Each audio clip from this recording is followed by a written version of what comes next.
Let me give you a short story about how I quit my job. When I was 36, I cannot formulate words to describe how much I hated my day job. They didn't care about their employees. The guy that ran the place didn't even know the names of his employees. He kept on mistaking, are you from Poland? One woman was Polish, and he said, are you Romanian? It was his right-hand person, like the Spock to Captain Kirk. He didn't even know where she was from. He walked, one time her husband walked in. Her husband was a few years older than her, right? He said, oh, is this your father? The guy was just a cornucopia of social faux pas because he could give a shit less about his employees. It showed. He gave no incentives, but when the money stopped rolling, you watch how he starts to come down on people and then form these kind of alliances with people, saying that, oh, if you don't do this, you're not a team player. You're not a team player. I was experiencing a war in my mind. And I would create little note cards with countdowns as to when I was going to quit my job. I always extended it again and again and again. And I'll tell you why. And I know this in hindsight. The reason why was because I had been utterly indoctrinated with the concept that I had to work a job. And I had to stay at a job that was basically run by somebody else. Okay?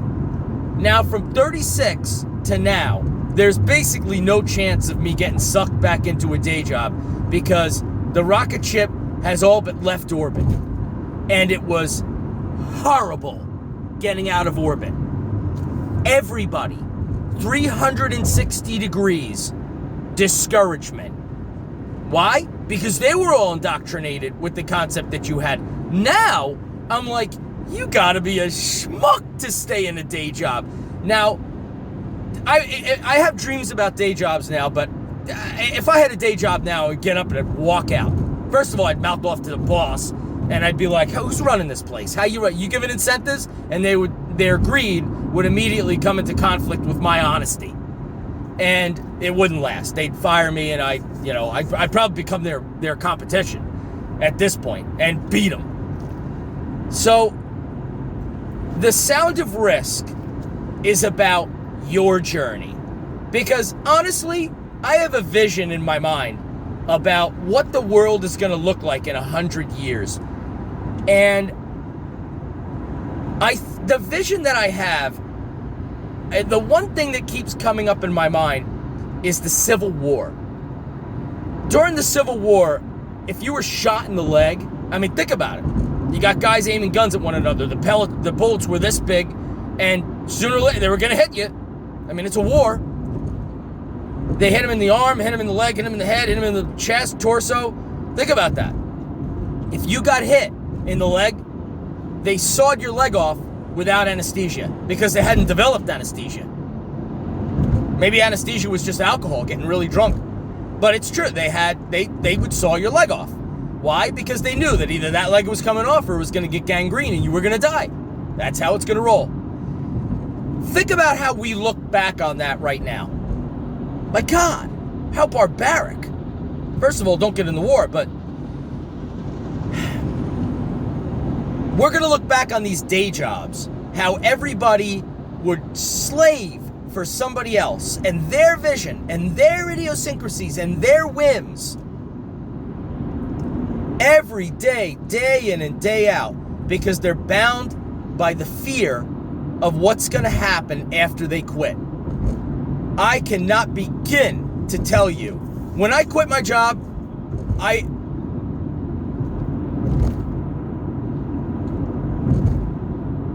was so scared. What are you gonna do? Everybody was like, can you get the job back? Can you get it back? I mean, living in New York City, your rent is so high that you're killing yourself. You're killing yourself. You're not living a happy life. So and fulfilled. You don't have the excitement and passion about your profession. Do you? You might want to listen to this. It's going to be called The Sound of Risk.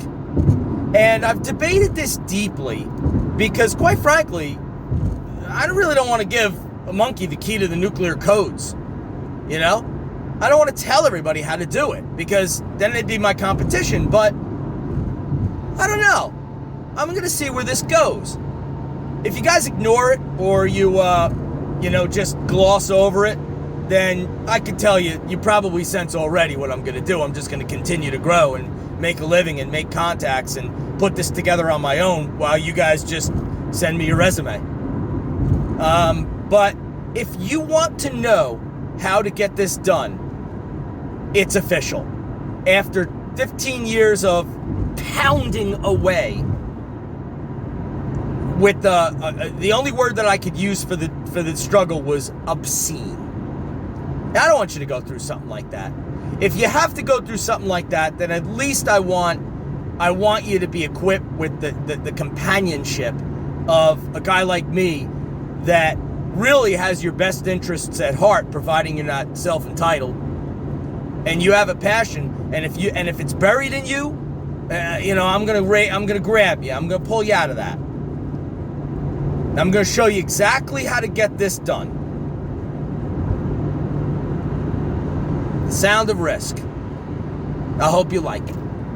Okay, so tonight was incredibly productive. I went to two venues. The first venue I went to was the Montclair Brewery, and I went to the 902 Brewing Company in Jersey City. Both times, I made the most incredible connections. Let me explain what happened in the Montclair Brewery.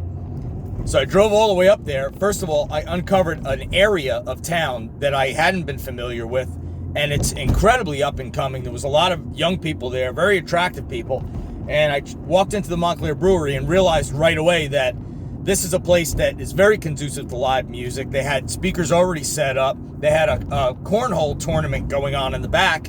There was an open air area. It was fantastic. I just ran a red light. Hope there's no cops around. And I walked in, and the goal was to make a connection. Who books the place? So I could tell now 80% of the time the person that does the booking is not there. But this time there happened to be, always look for somebody who's a little older. They usually either book the bands or own the place. Now a lot of times I find that the people who own the place aren't there. They're off in Tahiti or something. And you're going to talk to the manager, not the owner. So I spoke to a woman. There was a woman behind the bar pouring herself a drink. I was like, okay. I was like, do you work here? She said, yes.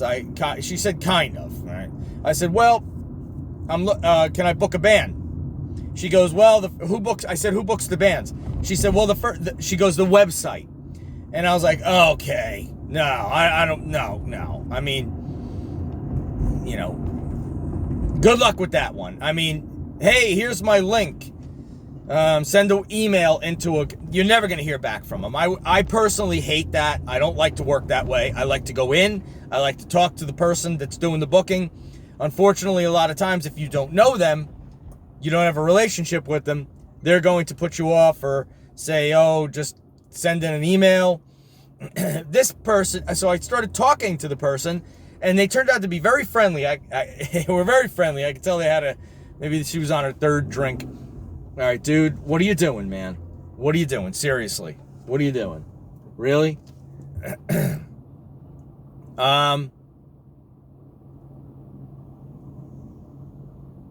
She was very nice, so I gave her my card. I got her name. She worked at there some kind of capacity. Then I went down to 902 Brewing, and I recognized a woman from Instagram that runs JC Music Scene, which is incredible. JC Music Scene is amazing. Please check it out if you haven't. I said, I have to ask, do you run JC Music Scene? Yeah, I do. She was with her parents, so I just made a quick connection. It was great. It was incredibly productive. I'm always apprehensive to get in my car and go traipsing around the North Jersey and Central Jersey, or North Jersey. But rarely do I come home dissatisfied. A lot of times, just things happen. Sometimes nothing happens. But tonight, a couple of things happened. And my GPS took me through a completely alien area. It just didn't take me back on the turnpike. It was really strange. I don't know why it did that. Anyway, so let's see how this thing goes. I mean, editing all these videos. I'm taking you on my journey. I told my band, I was like, guys, we got to play the open mic night in the Montclair Brewery. That's a great way to get in.